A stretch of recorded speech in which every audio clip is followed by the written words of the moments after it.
खोजी टीवी के मुअज़्ज़िज़ दोस्तों, मैं हूं माजिद मलिक और आप तमाम देखने और सुनने वालों को अस्सलाम वालेकुम। नाज़रीन ग्रामी, इसराइल ने जो बाइडन इंतजामिया को संगीन वार्निंग जारी कर दी है। ईरान के हवाले से बाइडन पॉलिसी को सबोताज करने के लिए तागूती ताकतें मैदान में आ चुकी हैं, जिसके बाद आलमी सियासत का मंजरनामा यकसर बदलता हुआ मालूम हो रहा है। इसराइल के साथ साथ सऊदी अरब भी अपने पत्ते खेलने की कोशिश कर रहा है ताकि ईरान को अमेरिका से दूर रखा जाए, जबकि जो बाइडन इंतजामिया की खारजा पॉलिसी के हवाले से कई अहम खबरें भी मंजरेआम पर आ रही हैं। सवाल यह है कि इसराइल ने अमेरिकी नई इंतजामिया को कौन सा अहम पैगाम भेजा है।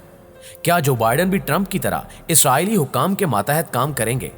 आज के ज़ेरे नज़र वीडियो में हम आपको अमेरिका की नई इंतजामिया और दुनिया भर की बदलती सूरत हाल से आगाही देने की कोशिश करेंगे। ताहम आगे बढ़ने से कबल देखने और सुनने वालों से सिर्फ इतनी गुजारिश है कि वीडियो को लाइक करते हुए आखिर तक जरूर देखिएगा। तो आइए चलकर मौजू का आगाज करते हैं। मुअज़्ज़िज़ नाज़रीन ग्रामी, इसराइल और अरब ममालिक खित्ते में बढ़ते हुए ताल्लुकात आलम इस्लाम के लिए खतरा तस्वुर किए जाते हैं, जिसे साबिक अमरीकी सदर ट्रंप ने परवान चढ़ाया, और इन ताल्लुकात को नई अमरीकी हुकूमत किस जानिब ले जाएगी, ये एक अहम सवाल है। ताहम इसराइल और अरब ममालिक के हवाले से गुज़श्ता रोज मंजर आम पर आने वाली एक अहम खबर के मुताबिक मुत्तहिदा अरब अमारात से सिफारती ताल्लुकात की बहाली के बाद इसराइल ने UAE में बाज़ाब्ता तौर पर अपना सिफारत खाना भी खोल लिया है। इसराइली सिफारत खाने में एतन नाए इसराइल के नाज़मुल अमूर के फराइज अंजाम देंगे। दूसरी जानिब UAE के शेख मोहम्मद राशिद अल मकतूम ने भी तिल अबीब में अपना सिफारत खाना खोलने की मंजूरी दे दी है। ख्याल रहे कि गुज़श्ता साल अगस्त में अमेरिका की मदद से मुत्तहिदा अरब अमारात और इसराइल के दरमियान मुआहदा तय पाया था, जिसके तहत दोनों ममालिक के दरमियान सिफारती ताल्लुकात कायम हुए थे। मुआहदे के बाद से दोनों ममालिक के दरमियान कई शोबों में ताउन के लिए मजीद मुआहदों पर दस्तखत हो चुके हैं। मुत्तहिदा अरब अमारात के अलावा बहरीन, सूडान और मराकश ने भी इसराइल के साथ सिफारती ताल्लुकात कायम करने का ऐलान कर दिया है, जबकि दूसरी जानिब इसराइल ने नई अमरीकी इंतजामिया को संगीन पैगामात भेजना भी शुरू कर दिए हैं, जिनका ताल्लुक ईरान के जौहरी मुआहदे से है। नाज़रीन मोहतरम, ताज़ा तरीन इतलात के मुताबिक इसराइली फौज के चीफ ऑफ स्टाफ ईओ कोचावी ने गुज़श्ता रोज एक अहम बयान में कहा कि इसराइल ने दुश्मन ममालिक के खिलाफ अपनी दिफाई सलाहियत बढ़ा दी है। उन्होंने अमेरिका के नए सदर जो बाइडन को ईरान के साथ जौहरी मुआहदे पर वापसी के खिलाफ मुतनब्बे किया और कहा कि अगर अमेरिका ईरान के जौहरी मुआहदे में वापस आता है तो यह बहुत बुरा फैसला होगा, जिसका खमियाजा अमेरिका को भुगतना पड़ेगा। इसराइली आर्मी चीफ ने मजीद कहा कि हम जिन ममालिक का सामना कर रहे हैं उनमें से किसी का भी इरादा नहीं है कि वो हमारे खिलाफ हमला करे। ताहम अगर कोई मुल्क इसराइल के खिलाफ कोई कदम उठाता है तो हमारे पास दिफा के तमाम रास्ते मौजूद हैं। इसराइली चीफ ऑफ स्टाफ ने अमेरिकी सदर जो बाइडन को एक पैगाम भेजा, जिसमें कहा गया कि ईरान के साथ किसी मुआहदे या इस तरह के मुआहदे की तरफ लौटना बहुत बुरा होगा, लिहाजा जो बाइडन इंतजामिया बाज रहे। उन्होंने जोर देकर कहा कि इसराइल पूरे मशरिक वस्ता में कहीं भी अपने दुश्मन के खिलाफ कार्रवाई के लिए आज़ाद है और इसराइल को लबनान, शाम, गजा और ईरान के मिसाइलों से खतरा है। वो कहते हैं कि अगली जंग में हजारों मिसाइल हम पर गिरेंगे, लेकिन हम बड़े पैमाने पर इसका जवाब देंगे।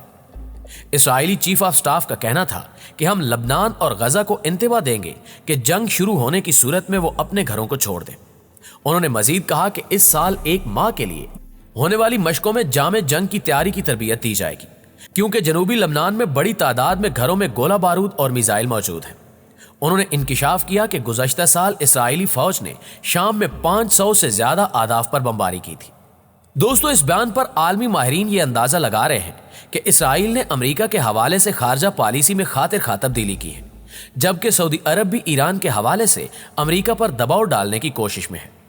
गुज़श्ता रोज की एक अहम खबर के मुताबिक अरब लीग के सेक्रेटरी जनरल अहमद अबू अलगीत ने कहा है कि फलस्तीनियों ने गुज़श्ता 4 बरसों के दौरान साबिक अमरीकी हुकूमत का गैर मामूली दबाव बर्दाश्त किया और मसला फ़लस्तीन को जानबूझकर नजरअंदाज किया गया। इस मसले को सिर्फ एक जाविये से देखा गया, सिर्फ इसराइली मौक़िफ़ को मद्देनजर रखा गया। अरब लीग के सेक्रेटरी ने गुज़श्ता रोज मकबूजा फ़लस्तीनी इलाकों समेत मशरिक़ वस्ता की सूरत हाल पर बहस के लिए मुनक़दा अक़वाम मुत्तहिदा की सलामती कौंसिल के इजलास से खिताब करते हुए कहा कि आलमी बिरादरी अभी तक फ़लस्तीन इसराइल तनाज़ा ख़त्म कराने के लिए 2 रियासती हल पर मुत्तफ़िक़ है।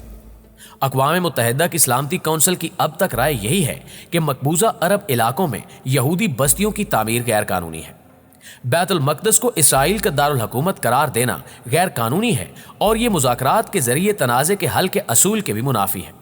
اور یہ کہ سلامتی کونسل کی رائے اب تک یہی ہے کہ اسرائیل اور خود مختار فلسطینی ریاست کے درمیان مستقبل کی سرحدیں متعین کرنے کے سلسلے میں 1967 کی سرحدیں ہی قابل قبول ہیں۔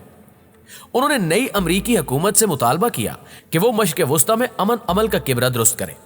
نئی امریکی حکومت سابقہ پالیسیوں اور اقدامات کی اصلاح کرے اور سیاسی عمل کو مفید بنانے کے لیے اہم اقدامات کرے، اور فلسطینی عوام کو احساس دلایا جائے کہ عالمی برادری آزادی اور خود مختاری کی خاطر ان کی طویل جدوجہد اور مشن کے ساتھ انصاف کرے گی۔ معزز ناظرین گرامی، دوسری جانب سعودی عرب نئے امریکی صدر جو بائیڈن کی قیادت میں نئی امریکی انتظامیہ کے ساتھ دو طرفہ تعلقات کے حوالے سے پر امید ہے۔ یہ بات سعودی وزیر خارجہ نے ایک خصوصی انٹرویو میں کہی ہے۔ انہوں نے کہا کہ ہم پر امید ہیں کہ جو بائیڈن انتظامیہ میں ہمارے امریکہ کے ساتھ شاندار تعلقات استوار ہوں گے۔ شہزادہ فیصل نے انٹرویو میں ایرانی نظام پر زور دیا کہ وہ اپنی ذہنیت کو تبدیل کرے اور اپنے شہریوں کی فلاح و بہبود پر اپنی توجہ مرکوز کرے۔ جو بائیڈن نے امریکہ کے 46ویں صدر کی حیثیت سے حلف اٹھاتے ہوئے اس عزم کا اظہار کیا تھا کہ وہ دنیا بھر میں امریکہ کے اتحادیوں کے ساتھ مل کر کام کریں گے اور امریکی سفارتکاری کو بحال کریں گے، اور ایران کی جوہری صلاحیتوں، بیلسٹک میزائلوں کے پروگرام اور خطے میں تخریبی سرگرمیوں کے بارے میں مستقبل میں کسی بھی بات چیت میں خلیجی اتحادیوں اور اسرائیل کو شامل کیا جائے گا۔ دوسری جانب امریکہ میں جو بائیڈن کی قیادت میں نئی حکومت کی تشکیل کے بعد اس حکومت کی خارجہ پالیسی کے بارے میں متعدد جائزے سامنے آ رہے ہیں۔ ایک سوال یہ ہے کہ ڈیموکریٹکس جنہوں نے وائٹ ہاؤس کے علاوہ سینٹ اور ایوان نمائندگان کا کنٹرول بھی اپنے ہاتھ میں لے لیا ہے، کیا یہ سب امریکہ کے صہیونی، سعودی اور اماراتی حامیوں سے مقابلہ آرائی کے لیے تیار ہوں گے؟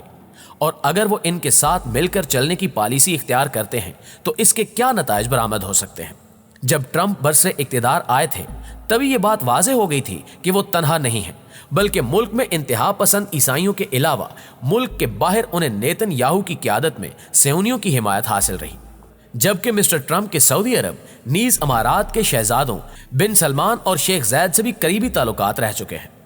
اگر یہ حمایت نہ ہوتی تو یقینی طور پر ٹرمپ انتظامیہ اور امریکی اور عالمی اداروں میں اس حد تک ہنگامہ آرائی نہیں دیکھی جاتی جتنی کہ ٹرمپ کے دور حکومت میں دیکھی گئی۔